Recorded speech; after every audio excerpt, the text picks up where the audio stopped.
तो दोस्तों, इंदिरा महिला शक्ति निधि योजना के लिए ऑनलाइन आवेदन फॉर्म कैसे भरा जाता है उसके बारे में स्टेप बाय स्टेप जानकारी इस वीडियो में आपको देने वाला हूं, यानी फॉर्म भरकर आपको दिखाने वाला हूं। अगर आपको भी आवेदन फॉर्म भरना है तो इस वीडियो के साथ वो आप बने रहिए। नमस्कार साथियों, मैं हूं आपका अपना साथी राजगुरु जी और आप देख रहे हैं राज स्कूल हेल्प यूट्यूब चैनल। तो दोस्तों, ऑनलाइन आवेदन फॉर्म भरने से पहले इस योजना को लेके खास जानकारी आपको देना चाहूंगा। देखिए, खास जानकारी यह है कि इंदिरा महिला शक्ति निधि योजना के लिए मैं ऑलरेडी 2 वीडियो बना चुका हूं। एक वीडियो है नियम या रूल्स या फिर दिशा निर्देश के बारे में, और दूसरा जो वीडियो है वो है रजिस्ट्रेशन के बारे में। अगर आपने अभी तक वो वीडियो नहीं देखे हैं, आवेदन करने से पहले वो वीडियो आप जरूर देखिएगा। दोनों वीडियो का लिंक आपको वीडियो के डिस्क्रिप्शन में वो मिल जाएगा। आप डायरेक्टली आवेदन नहीं कर सकते, आवेदन करने से पहले आपको रजिस्ट्रेशन करना पड़ेगा। तो वो वीडियो देखिएगा, उससे आपको काफी मदद है वो मिलने वाली है। चलिए, अब आवेदन कैसे करते हैं वो प्रोसेस आपको बताता हूं, और इसके लिए मैं आपको सीधा अपने पीसी की स्क्रीन पर लेकर चलता हूं।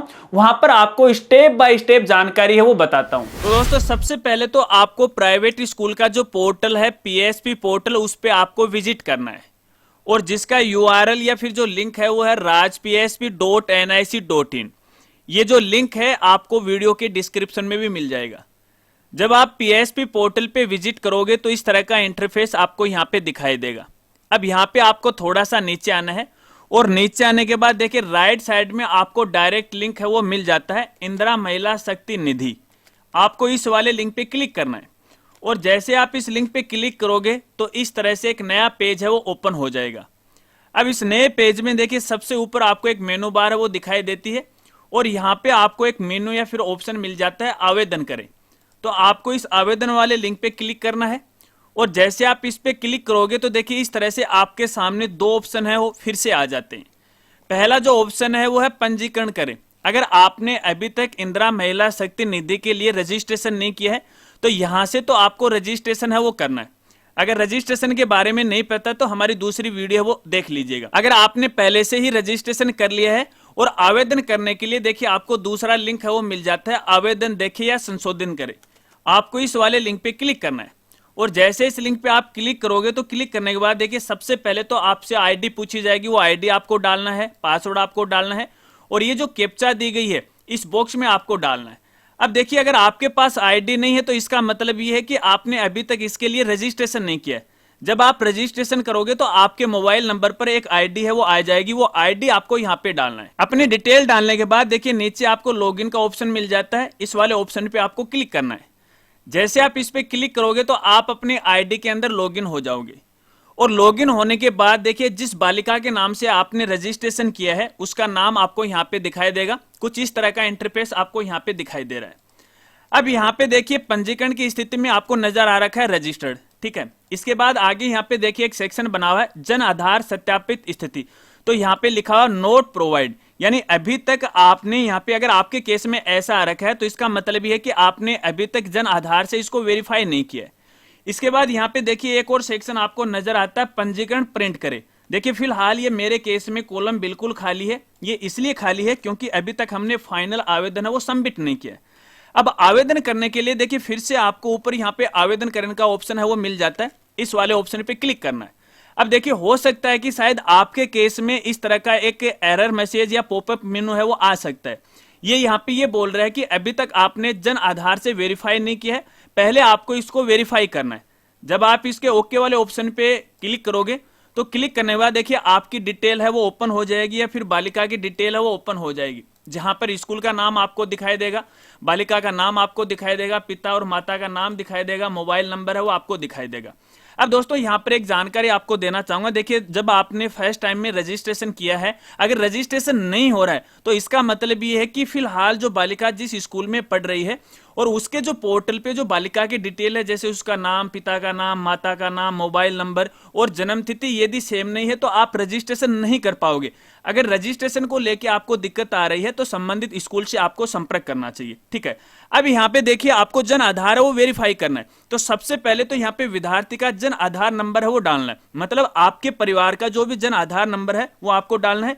और इसके बाद यहाँ पे देखिए विद्यार्थी की जन आधार सदस्य संख्या। अब यहाँ पे बालिका का जो जन आधार में नंबर है वो आपको यहाँ पे डालना है। तो चलिए मैं यहाँ पे एक तो परिवार का जन आधार नंबर है वो डाल देता हूँ, इसके बाद बालिका का जन आधार आपको डालना है, और इसके बाद यहाँ पे देखिए जन आधार सत्यापित करें, इस पर आपको यहाँ पे क्लिक करना है। और जैसे आप इस पे क्लिक करोगे, यदि आपकी डिटेल आपके जन आधार कार्ड से वेरीफाई हो जाएंगे तो देखिए आपका जो जन आधार है उसका वेरिफिकेशन है वो सक्सेसफुली हो जाएगा। सक्सेसफुली होने के बाद देखिए इस तरह से एक मैसेज है वो आ जाएगा सक्सेसफुली का, आपका जन आधार सफलतापूर्वक सत्यापित हो गया है। ठीक है, अब देखिए दोस्तों यहाँ पे इसको तो आपको क्लोज करना है। पहले देखिए यहाँ पे एक एरर चल रहा था बैंक के आईएफएससी कोड को लेके, फिलहाल उसका समाधान है वो कर लिया है, क्योंकि संबंधित डिपार्टमेंट को हमने ये समस्या वो भेजी थी तो समाधान हो चुका है। तो यहाँ पे देखिए जन आधार कार्ड में अपने परिवार का जो मुखिया, आमतौर पर महिला मुखिया होती है, उसकी बैंक की डिटेल है यहाँ पे देखिए ऑटोमेटिक है वो आ जाती है, जैसे उसका बैंक अकाउंट नंबर है, बैंक का नाम है, आईएफएससी कोड है, ठीक है, और बैंक की शाखा का एड्रेस है वो आ जाता है। ठीक है, तो इस तरह से तो जन आधार का वेरिफिकेशन है वो हो जाता है। अब मैं आपको एक बार ऊपर होम पेज पर है वो लेकर चलता हूँ। होम पेज पे आने के बाद एक बार इसका स्टेटस है मैं आपको चेक है वो करवा देता हूँ। देखिए जन आधार सत्यापन स्थिति में देखिए अब की बार वेरीफाइड आ चुका है, इसका मतलब है कि जन आधार का वेरिफिकेशन हो चुका है, लेकिन अभी भी आवेदन फॉर्म है वो कंप्लीट नहीं हुआ है। और आवेदन फॉर्म को कंप्लीट करने के लिए फिर से आपको आवेदन करे वाले ऑप्शन पे वो क्लिक करना है। चलिए इस पे क्लिक करते हैं, और क्लिक करने के बाद देखिए इस तरह से बालिका की जो इन्फॉर्मेशन है एक बार फिर से ओपन हो जाएगी। और अब की बार यहाँ पे देखिए कक्षा 8वीं की इन्फॉर्मेशन आपको भरनी पड़ेगी, यानी बालिका ने कक्षा 8वीं जिस स्कूल से पास की थी या फिर जिस स्कूल में पढ़ रही थी उसका एड्रेस पता है वो आपको यहाँ पे सिलेक्ट करना है। और सबसे पहले तो उसका जो डिस्ट्रिक्ट है आपको सिलेक्ट करना है, यानी स्कूल है वो कौन से डिस्ट्रिक्ट में थी वो डिस्ट्रिक्ट आपको सिलेक्ट करना है। उसके बाद उसका जो ब्लॉक है वो ब्लॉक आपको यहाँ से सिलेक्ट करना है। उसके बाद ग्राम पंचायत या जो यूएलबी है, शहरी निकाय है, उसको आपको यहाँ से सिलेक्ट करना है। और उसके बाद उसका ग्राम या फिर जो वार्ड है वो आपको यहाँ पे सिलेक्ट करना है। और उसके बाद स्कूल का नाम आपको यहाँ से सिलेक्ट करना है। ठीक है, इतना काम करने के बाद थोड़ा सा नीचे आना है और यहाँ पे आपका किस्त का है वो चयन करना है। फिलहाल अपने ये जो आवेदन कर रहे हैं वो कक्षा 9th के लिए कर रहे हैं और सेशन 2022-23 के लिए कर रहे हैं। अगर मान लीजिए आप भविष्य में सेशन 2023-24 या 24-25 या 25-26 या भविष्य में भी कर रहे हैं तो यहाँ पे आपको अपनी जो क्लास है वो सिलेक्ट है वो कर लेनी है। देखिए फिलहाल मेरे केस में एक ही क्लास आ रही है, क्योंकि ये योजना है सेशन 2022-23 से ही शुरू हुई है, और भविष्य में आप करोगे तो यहाँ पे कक्षा 9th है, 10th, 11th, 12th है वो सारी आ जाएंगी। इसके बाद आपको यहाँ पे किस्त का जो प्रकार है वो चुनना है। देखिए यहाँ पे सेशन 2022-23 फर्स्ट इंस्टॉलमेंट है वो आ रखा है, क्योंकि फिलहाल तो फर्स्ट ही चल रही है। 10वीं के लिए सेकंड होगी, 11th के लिए यहाँ पे थर्ड होगी और 12th के लिए यहाँ पे फोर्थ होगी। तो आप अपने आवश्यकता के अनुसार है किस्त का है सिलेक्शन कर लीजिएगा। चलिए इसके बाद दोस्तों यहाँ पे देखिए आपको 2 डॉक्यूमेंट है वो अपलोड करने पड़ेंगे। एक तो है बालिका का कक्षा 8वीं की जो मार्कशीट है, यहाँ पे देखिए प्रमोशन सर्टिफिकेट दे रखा है, तो आपको यहाँ पे कक्षा 8वीं की मार्कशीट या प्रमोशन सर्टिफिकेट को लेके कंफ्यूजन नहीं होना है। आपको कक्षा 8वीं की मार्कशीट है वो अपलोड करनी है। ठीक है, और यहाँ पे देखिए कक्षा 9 का अध्ययनरत का प्रमाण पत्र आपको अपलोड करना पड़ेगा, यानी बालिका फिलहाल जिस स्कूल में पढ़ रही है कक्षा 9th में उसका जो स्टडी सर्टिफिकेट है या अध्ययनरत प्रमाण पत्र वो आपको अपलोड करना पड़ेगा। लेकिन देखिए इन डॉक्यूमेंट की खास बात ये, इन डॉक्यूमेंट की देखिए मिनिमम जो साइज है यहाँ पे देखिए 10 KB होनी चाहिए और ज्यादा से ज्यादा 2048 KB होने चाहिए, समथिंग 2 MB के लगभग है। ठीक है, ना तो इससे कम होने चाहिए और ना ही इससे ज्यादा होने चाहिए। अब डॉक्यूमेंट अपलोड करने के लिए आपको यहाँ पे देखिए चॉइस फाइल का ऑप्शन मिल जाता है, इस पर आपको यहाँ पे क्लिक करना है और जहां पर आपके जो सर्टिफिकेट पड़ा हुआ है उसको आपको सिलेक्ट है वो कर लेना है। तो चलिए मैं यहाँ पे डॉक्यूमेंट है वो अपलोड कर देता हूँ। ये जो डॉक्यूमेंट आपने अपलोड किए हैं इसे केवल आपको PDF फॉर्मेट में ही अपलोड करने हैं, JPG में आपको नहीं करना है, क्योंकि ये एक्सेप्ट ही नहीं करेगा। इतना काम करने के बाद देखिए लास्ट में आपको यहाँ पे आवेदन करे का ऑप्शन मिलेगा, इस वाले ऑप्शन पे आपको क्लिक करना है। ठीक है, जैसे आप इस पे क्लिक करोगे तो क्लिक करने के बाद देखिए आपकी स्क्रीन पर इस तरह का एक पॉपअप मैसेज है वो आ जाएगा कि आपका आवेदन है वो सफलतापूर्वक है वो जमा हो गया। आप यहाँ पे है वो देख सकते हैं। इसके बाद आपको यहाँ पे क्लोज करना है और क्लोज करने के बाद एक बार फिर से इसका जो स्टेटस है मैं आपको यहाँ पे दिखा देता हूँ। तो देखिए यहाँ पे लास्ट में ऑप्शन आ चुका है, देखिए योर एप्लीकेशन नंबर, आपकी आवेदन संख्या इतनी है और आवेदन करने की डेट है। तो यहाँ पे देखिए आपको प्रिंट करे का ऑप्शन मिल जाता है, यहाँ से भी आप प्रिंट कर सकते हो, या फिर देखिए एक बार मैं मुख्य फर्स्ट पे चलता हूँ। यहाँ पे होम पेज पे आने के बाद देखिए अब की बार इस सेक्शन में प्रिंट का ऑप्शन आ गया, इस पर क्लिक करके आप अपने आवेदन फॉर्म को है यहाँ पे प्रिंट कर सकते हो और यहाँ पे देखिए इसको प्रिंट करना है और सेव कर लेना, आपको पीडीएफ फाइल में भविष्य के लिए आपको सुरक्षित है वो रख लेना है। इसके बाद देखिए आवेदन के लास्ट में यहाँ पे आपको विद्यार्थी के हस्ताक्षर करवाने हैं, ठीक है। हस्ताक्षर करवाने के बाद ये जो आवेदन फॉर्म है आपको संबंधित स्कूल में है वो आपको जमा करवा देना है। तो दोस्तों इस प्रकार से तो अपन ऑनलाइन आवेदन फॉर्म भर सकते हैं। शायद आप समझ गए होंगे, ऑनलाइन आवेदन फॉर्म भरते समय यदि आपके सामने किसी प्रकार की कोई समस्या आ रही है या फिर आपका कोई सवाल है तो आप वीडियो के नीचे कमेंट कर सकते हो, मैं आपकी पूरी हेल्प करने की कोशिश करूंगा। चलिए अब आपको बताता हूं कि आवेदन फॉर्म भरने के बाद आगे की क्या प्रोसेस है।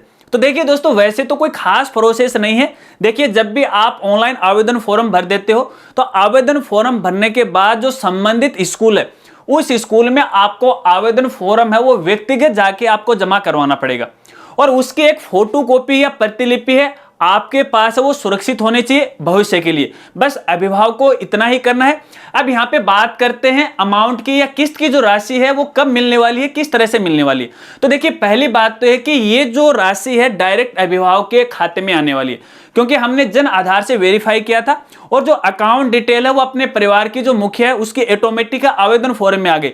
तो डायरेक्ट जो पैसा है अभिभावक के अकाउंट में आने वाला है, स्कूल के अकाउंट में नहीं जाने वाला है। तो अभिभावकों को मैं यहां पे कहना चाहूंगा, देखिए अगर आपकी बालिका प्राइवेट स्कूल में पढ़ रही है तो स्कूल वालों को आपको फीस है वो देनी पड़ेगी, ठीक है। चलिए बस अभिभावक का इतना ही काम है। अब यहाँ पे स्कूल साथियों के लिए एक दो बात है वो बता देता हूं कि स्कूल साथियों को है वो क्या करना पड़ेगा। देखिए जिस भी बालिका का ये इंदिरा महिला शक्ति निधि योजना के लिए आवेदन फॉर्म आया आपको जमा करवाना है। चेक कर लीजिएगा कि संबंधित जो इंफॉर्मेशन सही है या फिर गलत है और वहां पे बालिका का आवेदन फॉर्म पे आपको सिग्नेचर है वो करवाने और अपने स्कूल के रिकॉर्ड में आपको भविष्य के लिए सुरक्षित रखना है। क्योंकि देखिए इसके लिए संबंधित जो विभाग है उसकी जांच दल आएगी या जांच आएगी, तो उस दौरान है जो बालिका के जितने भी शैक्षणिक डॉक्यूमेंट है उनको आपको सुरक्षित रखना है, क्योंकि उनकी वो जांच करने वाली। यदि जांच में किसी प्रकार की कोई कमी निकाली जाती है तो हो सकता है कि शायद बालिका या फिर अभिभावक को समस्या आ सकती है और शायद स्कूल वालों को भी समस्या आ सकती है। तो ऐसे में हर जो डॉक्यूमेंट है आपको सुरक्षित रखना है। बस इतना ही काम आपको करना है, इसके अलावा कुछ भी नहीं करना है। तो दोस्तों इस प्रकार से अपन इंदिरा महिला शक्ति निधि योजना के लिए ऑनलाइन आवेदन फॉर्म भर सकते हैं। और चलते चलते एक और खास जानकारी आपको देना चाहूंगा। देखिए मुझे याद आ गई है अभिभावकों को, देखिए हर साल यहाँ पे बालिका का ये जो आवेदन फॉर्म है आपको रिन्यू करना पड़ेगा। कक्षा 9th का आपने आवेदन फॉर्म 10वीं में रिन्यू, 11वीं में रिन्यू और 12वीं में रिन्यू है वो आपको करना पड़ेगा। हर साल आपको इसे रिन्यू करना है, इस बात को आपको खास तौर पे ध्यान रखना है। अगर वीडियो जानकारी आपको अच्छी लगी तो यार वीडियो को लाइक करना मत भूलिएगा और इस वीडियो को भी ज्यादा से ज्यादा अपने दोस्तों में है वो शेयर कर दीजिएगा। और जो साथी हमारे चैनल पर पहली बार आए हैं और अभी तक चैनल को नहीं सब्सक्राइब किया है तो चैनल को भी सब्सक्राइब कर लेना, बेल आइकन दबा के ऑल नोटिफिकेशन है उसे भी ऑन कर लेना, ताकि इसी प्रकार से नई नई वीडियो की जानकारी वो आपको मिलती रहे। मिलते हैं फ्रेंड्स अगली एक नई वीडियो के साथ, तब तक के लिए जय हिंद, जय भारत।